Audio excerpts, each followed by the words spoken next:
Today, I'm in conversation with Ritesh Anand, Global Fund Manager and an entrepreneur. You're watching the UK series brought to you in partnership with the Nyaradzo Group. I go beyond the headlines and beyond the sensational. If you enjoy this episode, remember to subscribe, to like, and share. Let's get down to some work.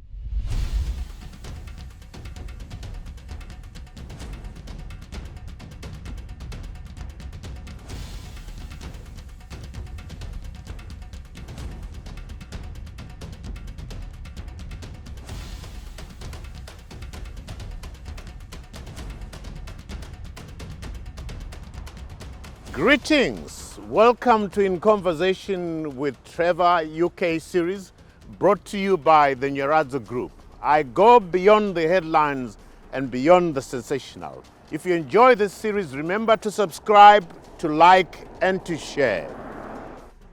Let's get down to some work.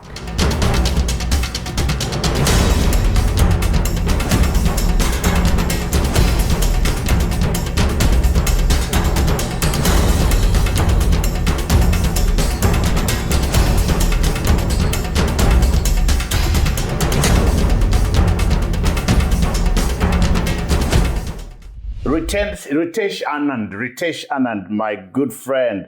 So delighted to connect with you in the UK. Great. Welcome. Thank you so much. And it's a pleasure to be here. And it's an absolute pleasure to see you again. Absolute pleasure for us to touch back. I mean, we've been friends going a long way back. And you are a Bulawayo boy. I am from Bulawayo. Who is now a global fund manager. With 25 years experience, you've handled billions of dollars, allocating them all over. Ritesh, when you look back, born in Bulawayo, that small city, worked a bit in Zimbabwe, global manager, what goes through your mind? What does your reflection in your life bring to mind, highlight? It's, I guess I'm, first of all, extremely grateful. It's been a wonderful journey. It's been a wonderful life. It's nowhere near finished. There's so much more for me to do and to accomplish. But growing up in Bulawayo, as you know, what I'm most grateful for is the education. I think Zimbabwe had a tremendous education system, and I was able to go through that system and to benefit massively from. Then going on to study economics at the University of Warwick, which is considered to be one of the leading universities in the UK for economics. I think it's in the top 3. So for this boy from Bulawayo to be at one of the most prestigious universities studying economics, which was almost my dream when I was growing up, I really wanted to understand why developing countries were poor. Why was it that a country like Zimbabwe had, not necessarily like smaller buildings. There was a lot of poverty around. We were surrounded by poverty. But when you came to the UK, these big buildings, big middle class. And so I was fascinated with economics. I wanted to understand how the economy worked. And so that led my journey to the UK initially to study. And which schools did you go to in Bulawayo? So I went to St. Thomas Aquinas for primary school, and then went to Christian Brothers College for high school. And where did this passion come from? I want to understand how economies work. Where did that come from? Is it upbringing? I mean, it's an interesting sort of curiosity, isn't it? It is. And I came from a family of entrepreneurs. I came from a family. My dad was in business, and before him, my grandfather started the business. So my grandfather emigrated from India in 1926. We were, I think, the second Indian family to settle in Zimbabwe. And I remember my grandfather telling me stories about sleeping under the trees by the river. And so, I think his journey was the toughest, right? Came to Mozambique initially, walked or horse and cart from Mozambique to Bulawayo, settled in Bulawayo, lived away from my grandmother, but sort of started buying 2 kg packets of rice and packing it into 200 grams. buying big bars of soap and cutting it into small pieces and selling it. And that's his journey in entrepreneurship. So that. And then your dad, what did your dad do? So my dad took over the business from my grandfather. So my grandfather started Anand Brothers, which you may remember. Yeah. And Anand Brothers had three departments. It had a clothing shop, it had a material shop, and it had a supermarket.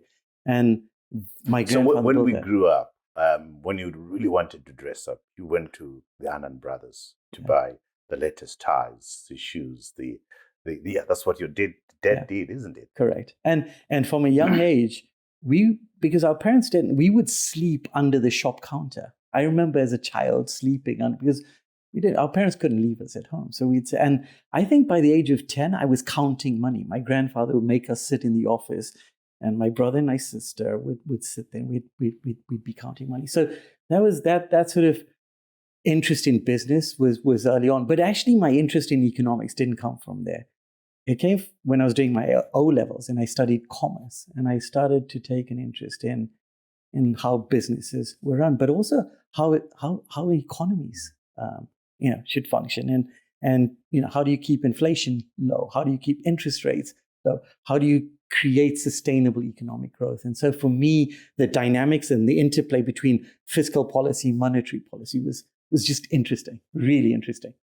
So your father from India, your grandfather rather from India, in the diaspora in Zimbabwe. You are now in the diaspora. And your story is fascinating because you gone back to Zimbabwe thinking that things were okay, you could make it, and things didn't work out well. You've had to come back again. And you and I had a conversation before. You made both decisions. Trevor, should I come back home? And we had that long discussion. And I think I convinced you, you know me. And, you come back, Ritesh. And then you found yourself again at Crossroads. Should I go back, Trevor? I can't deal with this. Walk me through that season of your life. Focusing on the having to make the tough decision. Do I go back home because I love home? Home is not being kind to me. Do I leave and go back?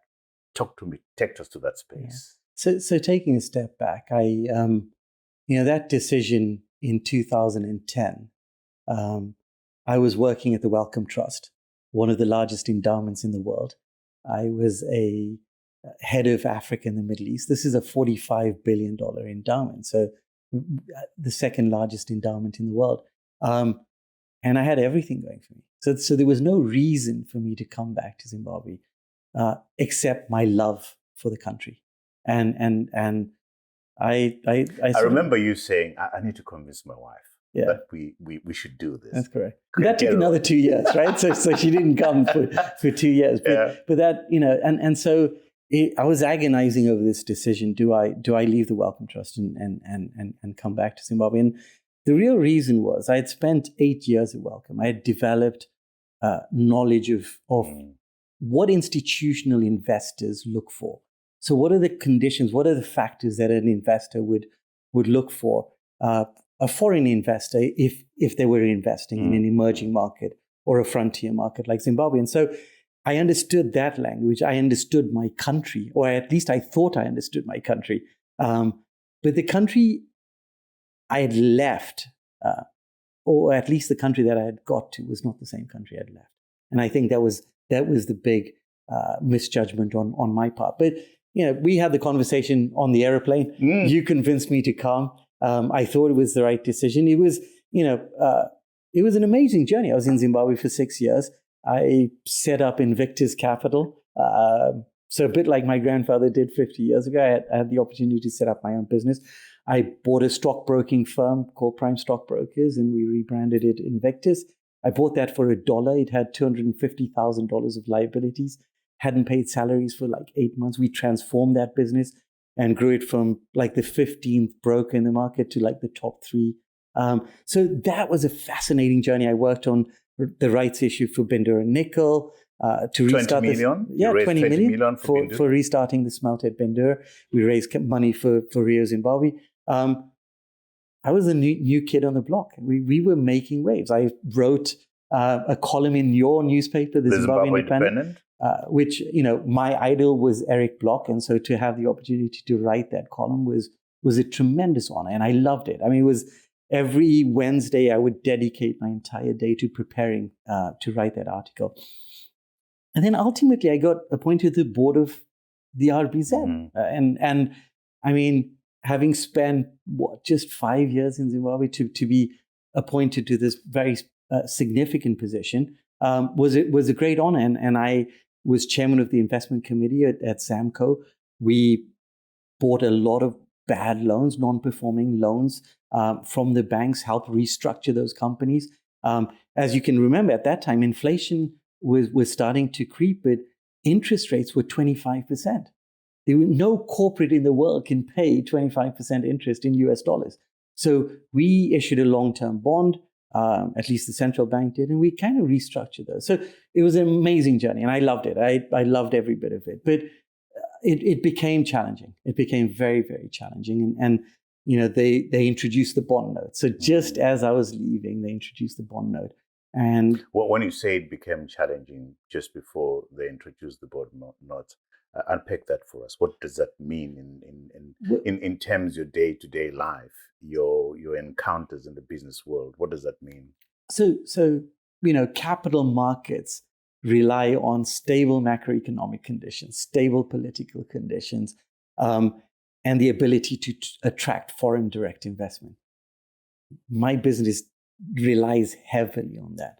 And when one of those factors start to change, it produces massive risks for a business. So you cannot build a sustainable capital markets business in Zimbabwe when the infrastructure or the environment is not conducive. And so all of those transactions started to dry up. Market volume, so foreigners who were net buyers of Zimbabwean equities became net sellers. At one point you had Investec, you had T. Rowe Price, you had a lot of foreign investment in our local market. I was looking at this data just before coming here, but in 2000, the market capitalization of the Zimbabwe Stock Exchange was about $3.8 billion. Right? This is in 2000. In 2010, when I got there, it was about close to $4 billion. So let's fast track 20 years forward from 2000, even 2010. Where do you think the market capitalization is today? No idea. It is still $3 to $4 billion. In 2024, today, the ZSC's market cap is around 2.6 billion, and the newly created VFX is 1.2 billion. So in 20 years, there's not been any growth. There's been zero growth. Yeah. You're an investor. You have shares, and so those shares have gone nowhere. Just compare that to the S&P 500. The S&P 500 has compounded at 15%. So $100 invested in the S&P 500 in 2010 is worth about $600 today. So that's the difference. You're compounding at 15% in the developed world where it's supposed to be limited opportunity. And you're going the other direction. And in Zimbabwe, we're going the other direction. So and if I adjust that for inflation, you've actually lost money. So you decided, I can't do this. I can't. There was just no way that I could continue based on my experience to contribute in a meaningful way to the country. So you upped and went? I left. What did the wife say? I told you so. Never again. Never again. I won't do that again. It was tough. I'm Zimbabwean. I love my country. It doesn't matter what's happening there. It's very different from where I think but aside from my children benefited massively from being in Zimbabwe. I mean, so the one thing is the education is still there. I mean, education has suffered, but some of the core principles and values that we had, like the sad thing is that the education is gone to the dogs. Yeah. Except for people like you and I who can afford private schools. So how many people can afford private schools? Yeah, it's a very good point. So the entire nation is losing in terms of growing talent for the future. And the politicians are not getting that. Yeah, I mean, you raise a very, very important point, and I'll come back to that. You were on the board of Bishopsley. I was on the board of private school. Correct. I was on the board. Is it because your kids were at Bishopsley? My daughter was at Bishopsley, and so I was invited to join the board of Bishopsley. So let just park that for a second. Sure. But the private schools and its privileged education in Zimbabwe, the discipline, the values, the principles that my kids learn. When my son came back from St. John's in Harare and came back to a private school here in the UK, every time the head teacher walked past him, he would stand up and say, "Good morning, sir." And the head teacher came to me and said, "Ritesh, can you tell your son not to do that? It makes me uncomfortable, right? Because all the other kids were sitting down and nobody else would do that." So my daughter was on the first team of this, captain of the swimming team. She was first team captain for tennis. So here was a girl that had very little confidence, but when she went to Zimbabwe, her confidence just shot through the roof. And so, again, I'm grateful. Coming back to your point about education, I think we've lost a generation in Zimbabwe, and perhaps even 2 generations in Zimbabwe. I've just got back from spending 2 weeks in Bulawayo, Trevor.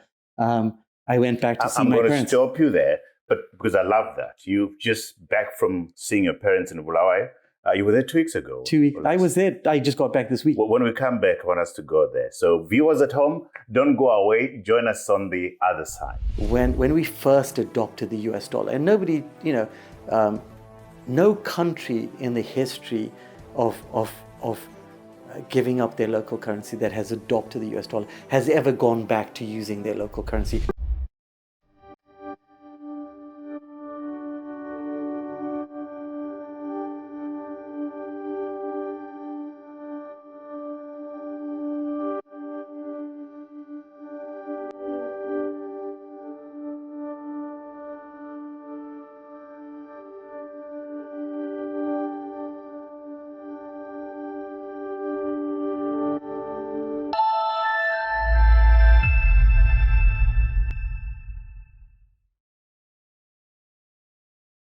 Welcome back to our UK series brought to you in partnership with the Nyaradzo Group. I'm in conversation with a good friend, Ritesh Anand. Ritesh, when we broke, you've just been to Bulawayo, where I come from, where you were born to. So talk to me about what the memories of going down there to see your relatives. Great, and I was very much looking forward to. I'd gone to Zimbabwe earlier this year to see my parents, who are obviously aging and not particularly in good health.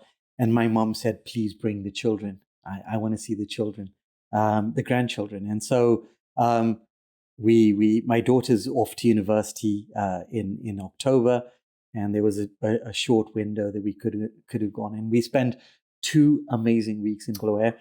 Got to spend 4 days in Victoria Falls and did the journey on the very difficult road that used to take 4 hours and now takes 6 hours because of all the potholes. But there's something special about being home, and there's something special about Bulawayo. It's not called the City of Kings for no reason. Yeah. It is the most beautiful city, but to bring it back, it is sad. It does pain me to see how much the infrastructure around us has been destroyed or no longer exists. You take sports clubs like take Bulawayo Sports Club, or take BAC, or take Old Miltonians. The rugby field is now just grass. Even the rugby Hartsfield, no longer exists. So that pains me. But coming back to education, again, in the private schools, I think the education is fine. But within the public schools, the state schools, it's an absolute disaster. Yeah. And it saddens me because we've got some amazing young kids. The person that you interviewed, the hustler. Yeah. And I watched that last night. Here's a guy that reads 46 books a year, right? Reads 4 books a month. Had discovered Bitcoin in 2012, right? But instead invested in a biscuit factory. Had he just taken that money and put it into Bitcoin, he'd be super wealthy today. And But here's, we're a country that has, we speak great English. I mean, that's one of the things that Mugabe, gave to Zimbabwe is this, when you come to the UK, the reason why Zimbabweans are so successful in the UK is because we're so eloquent. We speak such good English. We're intelligent, we're sharp. But that's one where we've got grit, we've got resilience. But I do feel very sorry for the kids that are growing up in Zimbabwe today.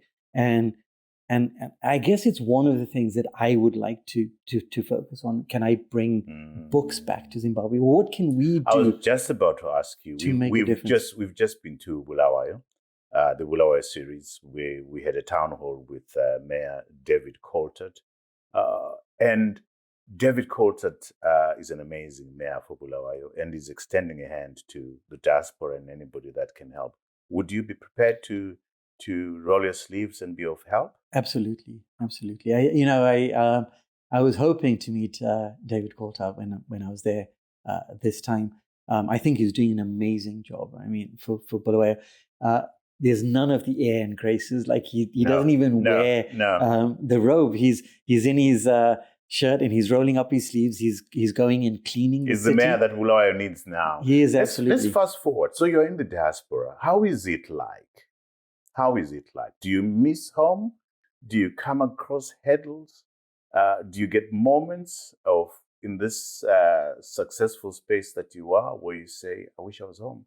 Yeah, I mean, I've been lucky, to have landed on my feet when I left Zimbabwe. I joined Crown Agents, which is, a 200-year-old development agency that supports development in Africa and the Caribbean, and I spent 5 years there working with central banks across Africa. So I was mentioning this earlier. I mean, one of my frustrations is I worked with the Central Bank of Malawi and Namibia, Eswatini, and I got the opportunity to not only manage the reserves for many of these countries, but to work closely with the central bank governors and the heads of reserves management through MEFMI. And MEFMI is in Harare. Yeah. But I could never travel to Zimbabwe or do any work with Zimbabwe. Because why? Partly, I guess, I would say partly because of sanctions, but partly because Zimbabwe had no reserves to manage. Yeah? I mean, Zimbabwe's reserves, I think even today, our reserves are less than 3 months import cover. So, take Central Bank of Rwanda, for example. Rwanda has close to $3 billion in reserves, right? We manage, or at least at Crown Agents, manages a portion of those reserves. We're investing it in US treasuries or safe sovereign bonds. We're earning a good return for them. And so this is what I did. I traveled across Africa managing reserves and in some ways protecting the reserves of these central banks. So couldn't you advise the Zimbabwe Reserve Bank in terms of how do you grow reserves? What should you do to do that? Well, as you know, Zimbabwe has such a significant shortage of foreign exchange. So whatever reserves Zimbabwe has gets depleted quite quickly. And so that's more of a macroeconomic issue than a monetary policy issue. So central banks deal with monetary policy. I think the big challenge that Zimbabwe faces is this, if you go back to 2001, when we started printing money, so the Zimbabwe dollar, I mean, you'll remember this vividly. Yeah. I was at First Mutual Life. I had this great job. I was a fund manager. I bought my first house with a swimming pool in it. I was 27. But this was an amazing country, and we had, a thriving stock market. But then we started printing money. We discovered this wonderful way of inflating. And John Maynard Keynes refers to this as the invisible transfer of wealth. So, and Zimbabweans did that. I think we've done that 3 times. 3 times. We've destroyed people's savings people's pensions 3 times. Correct. Absolutely. And so, coming back to it is... Well, what would you, having worked advising central banks, Rwanda, and other countries. What nuggets would you give to our current governor of the Reserve Bank, John Mushawana? Yeah. What 2 points would you say, given your experience in advising central banks on the continent, what advice would you say? So it would be advice for both the governor and the finance minister, right? So the two go hand in hand. Monetary policy goes with fiscal policy. Zimbabwe lacks fiscal discipline, right? And so we spend more than we earn. And so we fund that spending through printing. And that's the only, that's the kind of only tool. Erodes. And the printing then ultimately erodes the value of the currency. So when we first adopted the US dollar, and nobody, no country in the history of giving up their local currency that has adopted the US dollar has ever gone back to using their local currency. We've tried it twice and it doesn't work. The most recent iteration of it, the ZiG, which is kind of pinning it to gold reserves, is unlikely to work because you may have the gold reserves, but what the central bank lacks is credibility. People don't trust the currency. So first and foremost, what's my advice? Restore credibility and independence in the central bank. Restore trust in the nation. People need to trust the currency that they hold, right? Whether it's the US dollar or the ZiG. How you do that is up to the other authorities. It's not so much trusting the currency, it's trusting the people that speak on behalf of the currency. Correct. What the president says, what the minister says, what the governor says, they ought to be consistent.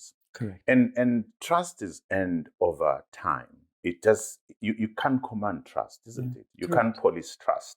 No, you can't force trust. Am I right? No, you can't.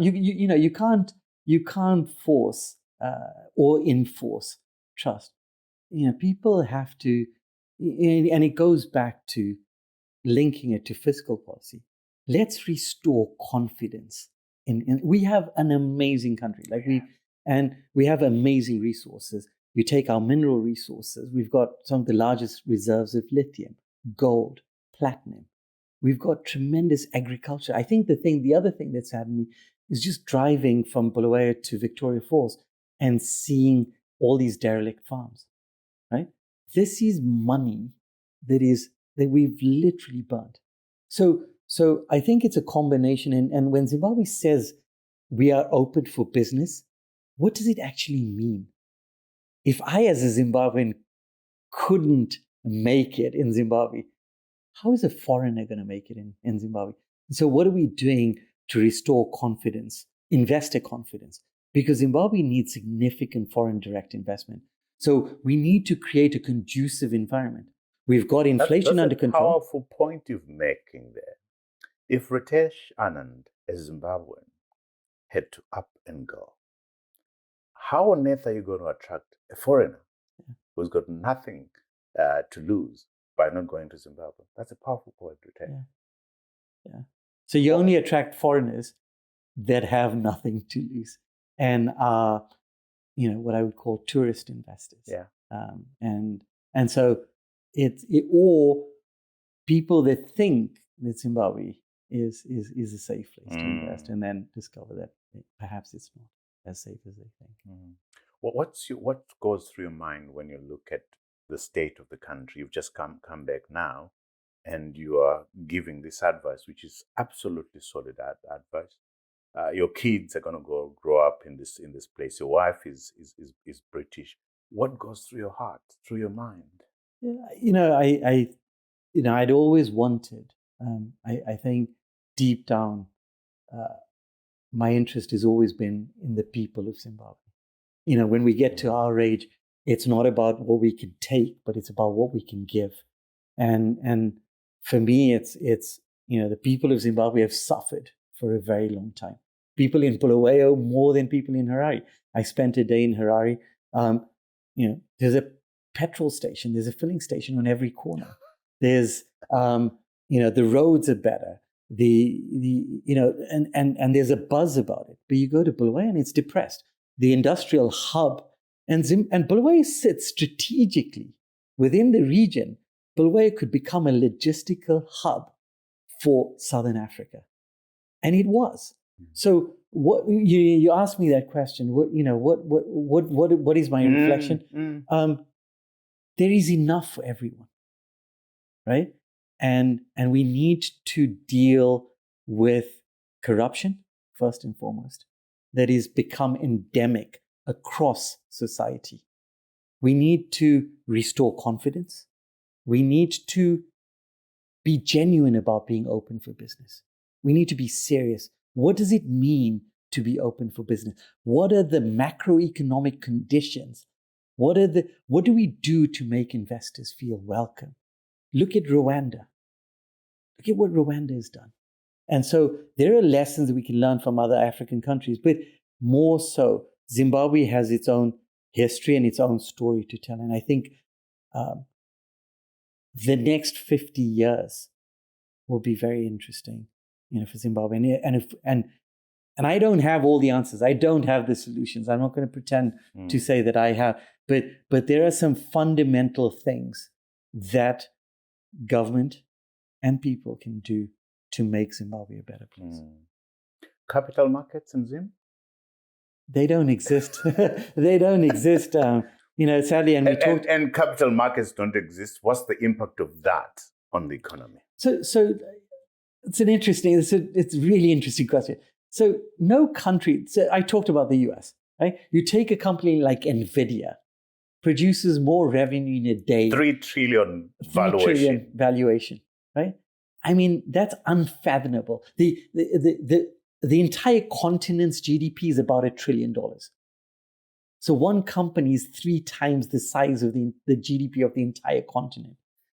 But put that aside, Zimbabwe, and I'm going to make a bold statement, Zimbabwe has become a tuck shop economy. We all know it. My grandfather who set up Anand Brothers doesn't exist today. Today, instead of 3 retail stores, we have about 30 vendors in little compartments. It's gone. So not only have we destroyed the capital market, little stores, like market stores, and there are 30 of them, and we now live off the rent. But we destroyed that business. And we've destroyed many businesses. But the key thing is the capital markets have gone nowhere in 20 years. We have no derivatives market. We've taken the ZSC, which is the oldest. The Zimbabwe Stock Exchange is the second oldest exchange in Africa. It was actually set up in Bulawayo in 1856 or 1896. Right? We've destroyed the Zimbabwe Stock Exchange, and we've created the VFX. Right? We've taken companies, we've moved some of those companies onto the VFX. I was in Victoria Falls. I asked some of the locals, what do you think of the VFX? They didn't know what I was talking about. What are you talking about? They had no idea what I was talking about. So we think that we're going to create this offshore hub in Victoria Falls that's safe to invest. Well, the people in Victoria Falls don't even know what it is. So we go to Rwanda, we go to Singapore, we send these big delegations to go and study these countries. We come back and we think we can actually do that. And it doesn't work like that. It doesn't work like that.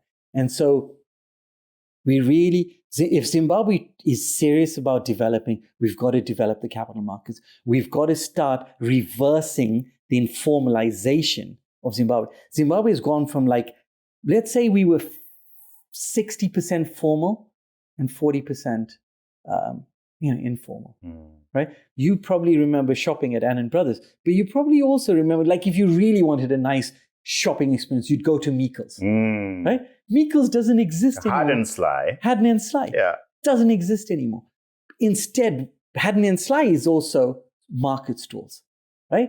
So we've created a flea market economy in Zimbabwe, and we really need to reverse that. And I would encourage the Ministry of Finance to really think about strategies to start to undo, because we can't be a country of lots of rich, poor people, right? So the stall owner thinks he's an entrepreneur because he's now running his own business, but he's probably living on $5 to $10 a day. And so we need to start thinking through, how do we start to formalize our economy again? Because it's a huge challenge. Wow. On that sobering note, we're going to take a break. When we come back, we're going to go to your current job. So at home, viewers, don't go away. Truth there, hey? See you on the other side. Secret to success lies in the consistency of purpose. It's one of my favorite quotes. Powerful.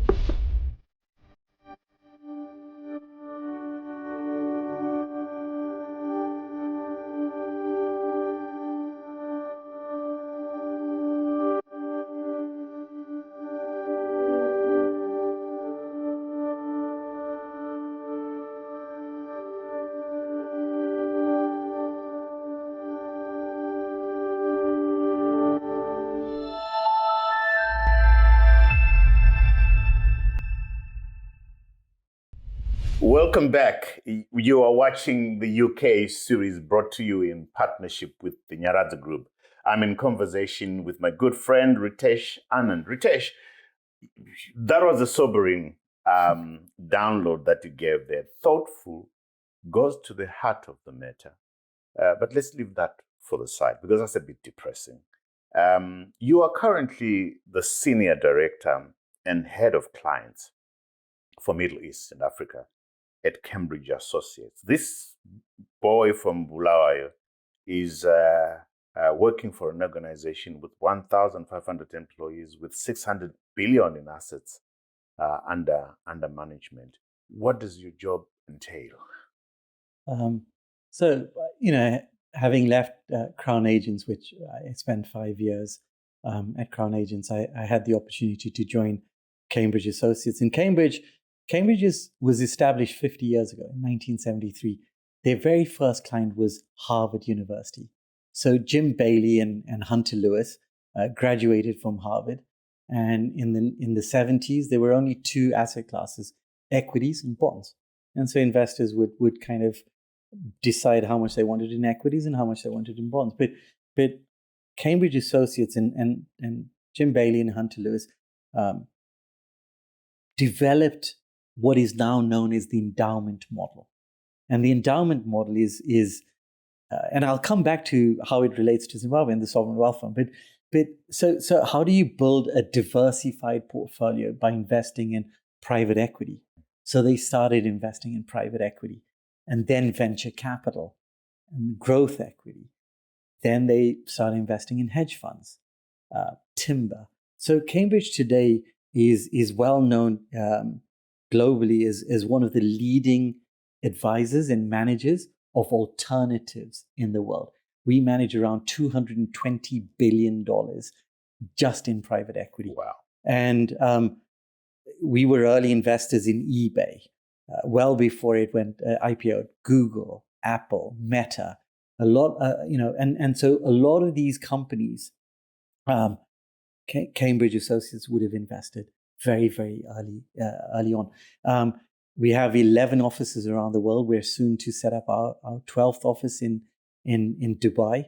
And my role is as head of clients in the Middle East and Africa is amazing. I work with, I guess, a cross section of clients. I work with pension funds, the sovereign funds, like Abu Dhabi Investment Authority, the PIF, SAMA in Saudi. But I also work with wealthy families. So by wealthy, I mean $1 billion in assets and above. And that's given me,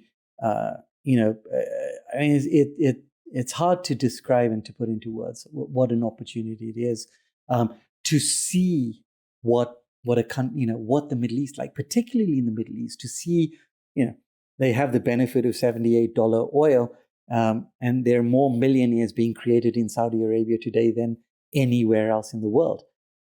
This is a country that has harnessed its natural resources and monetized, not for the benefit of a few, but for the benefit of many. And so, Cambridge is a tremendous organization. I'm privileged to work there, but the experience that I'm getting of how to build a truly diversified portfolio across asset classes. To your question earlier about capital markets, I would love to see Zimbabwe develop a private equity market, a venture capital market. I had the privilege of particularly venture capital market. Correct. To be able to fund startups. Correct. So startup creates jobs, gives opportunities for young men and women to get in, and there isn't anything of that nature that exists. Correct. And I did in the time that I was in Zimbabwe, I participated in what's called Simba Savannah, and Simba Savannah was sort of brainchild of Tom Dushley from the Celebration Center, and I sat on a as dragons with Nigel Chanakira and the late Florence Zumbe, and we had we saw something like 50 young Zimbabweans pitch their ideas. Some really crazy ideas, but some fascinating ideas. One of the ideas, one of the kids presented this of how, when farmers bring tomatoes to the market, they don't know what price they're going to get. And when they get to the market, they could get a really good price, or they could, depending on and he had developed just on the mobile phone where he'd go to the market, get the market prices, and then ping these to rural farmers to say, this is the price in the market. And how do I develop an app that allows you to do that? But then building on that, how do we look at weather patterns, right? To tell the farmers when they should plant their crop. So, we have a drought in Zimbabwe today. So there's so much innovation that's taking place in Saudi Arabia. They've created an innovation hub. Dubai has done the same. They've all set up these tech cities. I see Zimbabwe has also set up a tech city. We need to do more to encourage young people to innovate. What do you say? Can you address yourself now to a young Zimbabwean who's looking at you? I saw actually on LinkedIn, some young people got to know that I'll be talking to you, got very excited. What advice do you give them? You have prepared yourself in such a manner that you are marketable. You landed on your feet here. What advice do you give to them in terms of being prepared for the international market? So I think first and foremost is success. The secret to success lies in the consistency of purpose. It's one of my favorite quotes. Powerful. The secret to success lies in the consistency of purpose, and so find your purpose. And when you find your purpose, then just be consistent in pursuit of that purpose. Most of the time, people there's a disconnect between purpose and what they do. And that leads to deep, deep unhappiness. Find your purpose and then just be consistent about it. The second lesson is hard work. There is no secret to success. People look at Richard Branson, Elon Musk, Trevor Ncube, Nigel Chanakira. These guys nobody understands how hard it is to. Everyone looks at Instagram pages or they're, living this amazing life. Well, actually, you've worked really, really hard. So there is no shortcut to success. Anyone that thinks, like that kid that you interviewed, that he wants to be a billionaire. Well, what's his roadmap to being a billionaire? Right? Reading 46 books is not going to make you a billionaire. Right? Read one book and digest it and understand it. Find your mission, find your purpose. And so for me, it work hard. And then the third thing is save more than you spend. I think one of the lessons, and this is a lesson for my children, is save money. Warren Buffett says the seventh wonder of the world is not Victoria Falls. The seventh wonder of the world is the power of compound interest, right? So if I can put $1 away today and I can compound at 15%, I will double my money in 3 years, and I will double it again.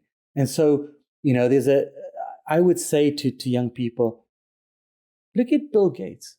I don't think he has a designer suit or a designer jumper.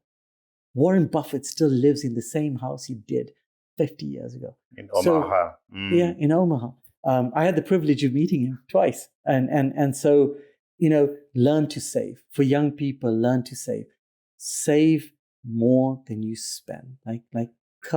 And then work really hard. The one thing about Zimbabweans is we're resilient and we've got grit.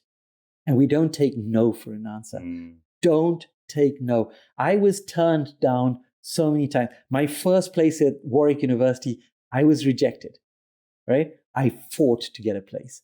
I was rejected. I mean, there were 400 applications for the job at the Wellcome Trust.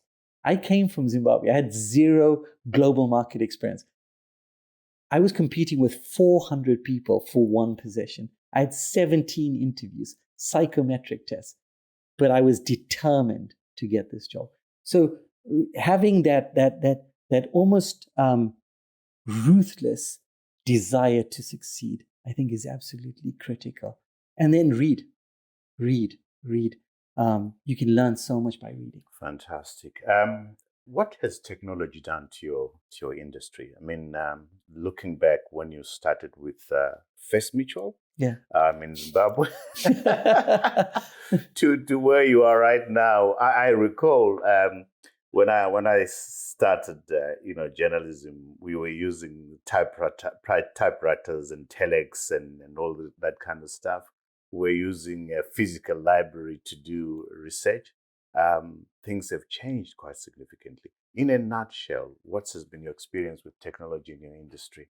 Yeah, so we can't have a conversation without talking about AI. And AI is going to transform everything that we do. AI will be as important, if not more important, than the internet was Absolutely. To us. Yeah. And, what has it done to our industry? Well, let's go back a little bit.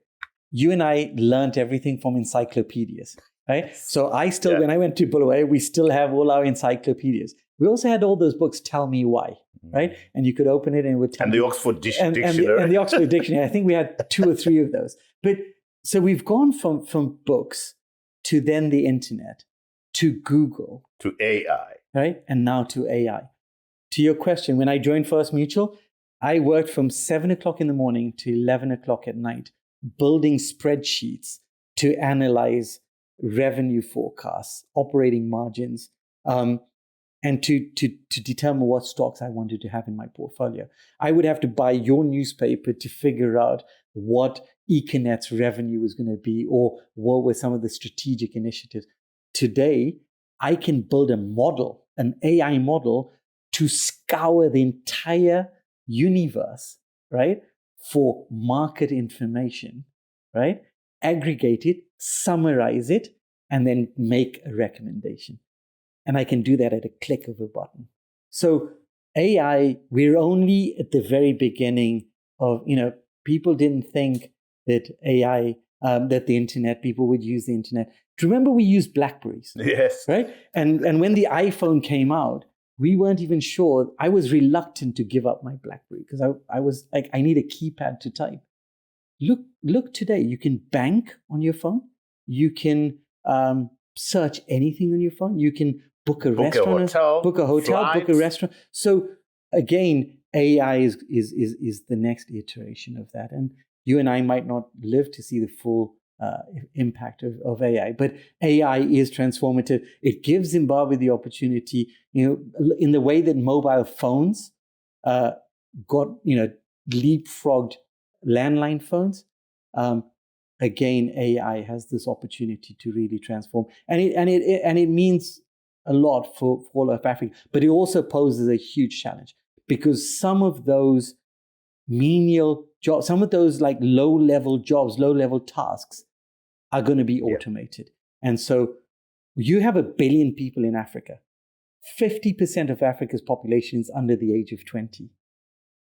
We really need to think seriously about what we do to create jobs for these young people. That talks policy making, which is informed by real issues on the ground. It means consistent, it means a vision, a lot of things which we don't have. The consistency that we require. Ritesh, you and I could go on and on. It's been a pleasure chatting to you. But as you know, I'm not going to let you go before we talk books.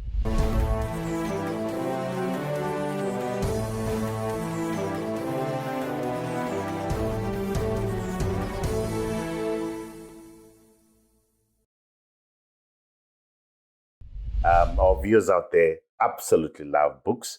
You reminded me that I gave you a book long ago, The True North. The True North. And I keep on telling people out there that when I read a book and I love it and I think it's going to be impactful, I buy lots of copies. So I bought 20 copies of True North, and I was just giving them away. I think I've got one copy now that's left. You are supposed to bring it here for me to sign, but you Correct. forgot. Tell me, what 3 books would you recommend to our book-loving audience? I'm going to be like the young man and recommend 5 just because I have 20 books that I could recommend. But Trevor, True North, you gave me that book when I was agonizing about what my purpose and what my path was. And that book helped me tremendously. In fact, you'd be pleased to know that my son is now reading that book. That's beautiful. So that gift that you gave has now passed to the next generation. And hopefully my son will discover his purpose and his true north. In fact, Cambridge Associates recommended reading when you join Cambridge Associates is to read True North and for us to discover our North Star. So that's the first book. The second book is a book that I read post-COVID that, again, when I was looking for meaning and purpose, is Man's Search for Meaning by Viktor Frankl. And it's a book about... It's a powerful book. It's the most powerful book. Let me not interrupt you. What's your take of... that journey, I can't imagine what it was like being in Alkowitz and surviving the Holocaust. But this book is his journey and of surviving the Holocaust. But it also, he did that through finding meaning and purpose. And so, amazing book. Please read it. Absolutely. All young people, it's an absolute must read. And then I guess the third book is, and I think everyone reads it, and I read it every year, is The Alchemist by Paulo Coelho. And I think it's one book that I read at Christmas every year just to remind me of the journey. And then I would say there's 2 books. Winning. I think Winning by Jack Welch is an excellent book if you want to learn about business. And then, one final is Principles. There's a book called Principles by Ray Dalio. And so those would be my 5. Actually, there's one book, When Breath Becomes Air. It's I haven't read that. Yeah, I will gift you a copy of that book. And it's a book about an oncologist that is top of his class and about to embark on this successful career and gets diagnosed with cancer. But it's his journey. And it's about how valuable life is. We take our breath for granted. And the title, When Breath Becomes Air, we're not going to live forever. No. Value life. And this book is about how we should value life.